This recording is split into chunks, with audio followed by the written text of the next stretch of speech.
VIP road स्थित Sai global kids विद्यालय वार्षिक क्रीड़ा उत्सव मंगलवार महासमारोह उद्घाटन हो जाइए।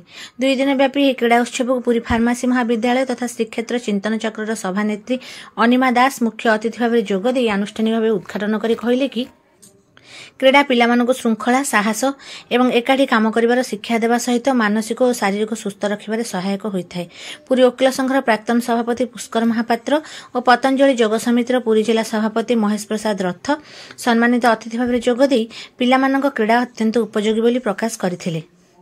विद्यालय अध्यक्षा सुश्री प्रियदर्शिनी पाणी उत्सव में जोगदी क्रीड़ा केवल एक खेल नुहे, यह आम जीवन एक गुरुत्वपूर्ण अंग बोली प्रकाश करथिले। कुनि कुनि पिला माने अत्यंत आनंद और आग्रहर सहित विभिन्न क्रीड़ा प्रतियोगिता अंशग्रहण करथिले। क्रीड़ा उत्सव द्वितीय दिवस अभिभावक मानक मध्य विभिन्न क्रीड़ा प्रतियोगिता अनुष्ठित हेबो। अनुष्ठान वरिष्ठ शिक्षयित्री स्नेहलता दास प्रत्यक्ष तत्वावधान में शिक्षयित्री सोनम चैटर्जी, सुभद्रा पट्टनायक, उपासना ओझा, ममता माझी और निकिता रोजालिन प्रमुख एक क्रीड़ा उत्सव सुपरिचालना करिबारे सहयोग करथिले। क्रीड़ा उद्यापन दिवस में कृति छात्र छात्री मानक पुरस्कार प्रदान करा जिवो।